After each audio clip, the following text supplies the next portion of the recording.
Hi hello வணக்கம். இந்த வீடியோவில் நம்ம என்ன பார்க்க போறோம் அப்படின்னா, சமீபத்தில் ஓடிடியில் ரிலீஸ் ஆயிருக்க பக்காவான 6 படத்தை உங்களுக்கு கொண்டு வந்திருக்கேன். இந்த 6 படமும் ஒவ்வொருத்தரும் பார்க்க வேண்டிய ஒரு படம், தரமான படம். அதுவும் இல்லாமல் எல்லாமே தமிழ் டப்பிங்ல இருக்கு, அவைலபிளா இருக்கு. எந்தெந்த ஓடிடி என்னென்ன படம் எப்படி இருக்குங்கிறத வீடியோக்குள்ள போய் பார்த்துடலாம். சேனலுக்கு புதுசா இருந்தா மறக்காம சப்ஸ்கிரைப் பண்ணிடுங்க. நம்ம படத்தோட ஃபர்ஸ்ட் லிஸ்ட்ல இருக்கிறது டூரிஸ்ட் ஃபேமிலி. இந்த படத்தோட கதை என்ன அப்படின்னா, ஒரு இலங்கை அகதிகள் வந்துட்டு அங்கிருந்து தப்பிச்சு நம்ம தமிழ்நாட்டுக்கு வராங்க. வந்ததுக்கு அப்புறம் எல்லை பகுதியில் இருக்கிற ஒரு இடத்துல யாரோ ஒரு பாம் வச்சிருக்காங்க. அந்த பாம்பை யார் வச்சாங்க அப்படின்னு சொல்லி சிசிடிவி கேமரா செக் பண்ணும்போது நம்ம தப்பிச்சு வந்தாங்க இல்லையா, இந்த நம்ம ஹீரோவோட ஃபேமிலியா இருக்குது. சோ இதுக்கப்புறம் ஹீரோவோட ஃபேமிலியை போலீஸ்காரங்க ஒரு பக்கம் தேடுறாங்க. இவங்க அகதியா ஒரு பக்கம் வாழ்ந்துட்டு இருக்காங்க. நிறைய டூப்ளிகேட்ஸ் டாக்குமெண்ட் எல்லாம் ரெடி பண்ணி இங்கவே வாழ்ந்துட்டு இருக்காங்க. கடைசி அங்க இருக்கிறவங்க எல்லாருமே எப்படி இருக்காங்க, என்ன மாதிரி செய்யறாங்க அப்படிங்கிற மாதிரி ஒரு அருமையான படத்தை கொண்டு வந்திருப்பாங்க. சோ இந்த படம் ரொம்பவே ஒரு நல்ல படம், ஃபேமிலியோட கட்டாயம் பார்க்க வேண்டிய ஒரு படம், நல்ல படம். ஜியோ ஹாட்ஸ்டார்ல அவைலபிளா இருக்கு. 10க்கு 8.6 ரேட்டிங் கொடுத்திருக்காங்க.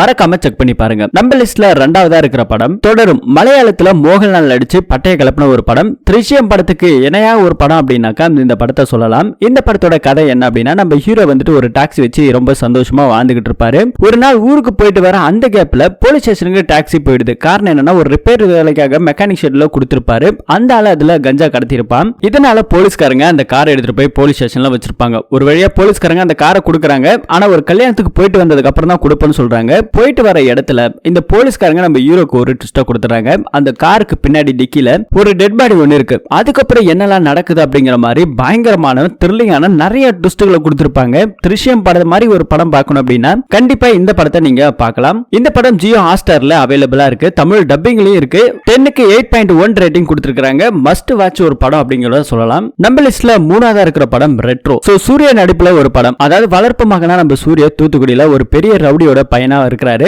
அப்படியே இருக்கிற நம்ம ஹீரோ ஒரு பொண்ணை காதலிக்கிறாரு. காதலிச்சதுக்கு அப்புறம் இந்த ரவுடி கேங்கெல்லாம் விட்டுட்டு ஒரு நார்மல் லைஃப் வாழணும்னு ஆசைப்படுறாங்க. அதுக்காக நம்ம ஹீரோ அந்த லைஃப் எல்லாம் விட்டுட்டு பழையபடி நல்லவனா இந்த பொண்ணுக்காக வாழ ஆரம்பிக்கிறாங்க. அப்பாக்கும் பையனுக்கும் சண்டை வருது. வளர்ப்பு மகனா எப்படி சூர்யா போனாரு அப்படிங்கிற மாதிரி ஏகப்பட்ட கேள்விகளோட ஹீரோயினை கரம் பிடிச்சாரா அப்படிங்கிற மாதிரி இந்த கதையில பின்னாடி கூட வர விஷயம் தான் இந்த படத்தோட கதையே. இந்த படம் கொஞ்சம் ஆவரேஜான ஒரு படம் தான், இருந்தாலும் நல்லா இருக்கும். நெட்ஃபிளிக்ஸ்ல அவைலபிளா இருக்கு. ரேட்டிங் 10க்கு 8.9 கொடுத்திருக்காங்க. நம்ம லிஸ்ட்ல 4வதா இருக்கிற படம் ஹிட் தி தேர்ட் கேஸ்.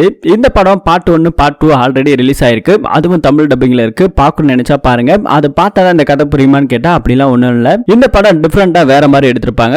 இந்த படத்துல ஒரு சீரியல் கில்லர் தலைகையில தொங்க விட்டு நிறைய பேரை கொலை பண்றாங்க. இந்த கொலையை யார் பண்றாங்க, எதுக்காக பண்றாங்க கண்டுபிடிக்கும் போது நம்ம ஹீரோ தான் பண்றாரு. ஹீரோ எதுக்காக பண்றாரு அப்படிங்கிற பயங்கர ட்விஸ்டோட முடிச்சிருக்க படம் தான் இந்த படம். மஸ்ட் வாட்சபிள் ஒரு படம் தான். தமிழ் டப்பிங்ல அவைலபிளா இருக்கு. நெட்ஃபிளிக்ஸ்ல இருக்கு. IMDb ரேட் 10க்கு 7.2 கொடுத்திருக்காங்க. மறக்காம பாருங்க, தமிழ் டப்பிங்ல இருக்கு. நம்ம லிஸ்ட்ல 5வதா இருக்கிற படம் மாமன். சோ சூரியலா நடிச்சிருக்கிற ஒரு அருமையான படம். இந்த படத்தோட கதை எப்படி இருக்கு அப்படின்னா, சூரிய வந்துட்டு அவங்க அக்கா மேல ரொம்பவே ஆசையா இருக்காரு. அவங்க அக்காக்கு திடீர்னு ஒரு குழந்தை ஒண்ணு பிறக்குது. அந்த குழந்தை ஒரு பையன். சோ அந்த பையன் கூட நம்ம சூரிய ரொம்பவே அளவு கடந்து அனுபவிக்கலாம். அவனும் சொந்த தாய் மாமா மேல அளவு கடந்து அனுபவிக்கிறான். இப்படி இருக்க சூரிக்கு திடீர்னு ஒரு பொண்ணு கூட கல்யாணம் ஆகுது. கல்யாணம் ஆன அந்த பொண்ணு நம்ம சூரிய கூட இருக்குன்னு ஆசைப்படுறாங்க. ஆனா முதலிரவு கூடமே நடக்க விடாம அந்த பையன் சேட்டை பண்றான். இது கடைசியா ஒரு ஃபேமிலி பிரச்சனையா போய் முடியுது. அதுக்கப்புறம் என்னென்னலாம் நடக்குது, அந்த பையனை எப்படி சமாதானப்படுத்துறாங்க அப்படிங்கிற மாதிரி ஏகப்பட்ட விஷயங்கள் மனசை உருகிற வைக்கிற அளவுக்கு நிறைய விஷயங்களை சொல்லியிருப்பாங்க. இந்த படமும் ZEE5ல அவைலபிளா இருக்குது. IMDb ரேட் 10க்கு 6.7 கொடுத்திருக்காங்க. மறக்காம செக் பண்ணி பாருங்க. ஃபேமிலியோட கட்டாயம் பார்க்க வேண்டிய ஒரு படம். நம்ம லிஸ்ட்ல 6வதா இருக்கிற படம் DD நெக்ஸ்ட் லெவல். இந்த படத்தோட கதை என்ன அப்படின்னா, சினிமா விமர்சகர்களை தேடி வர வச்சு ஒரு தியேட்டருக்கு வர வச்சு ஒரு பேய் கொலை பண்ணிக்கிட்டு இருக்கு. அப்படியே இருக்கிற நம்ம ஹீரோ சந்தானமும் சினிமா ரிவ்யூவர் தான். அப்படி இருக்கிற அவரை தியேட்டருக்கு வர வைக்குது ஃபேமிலியோட.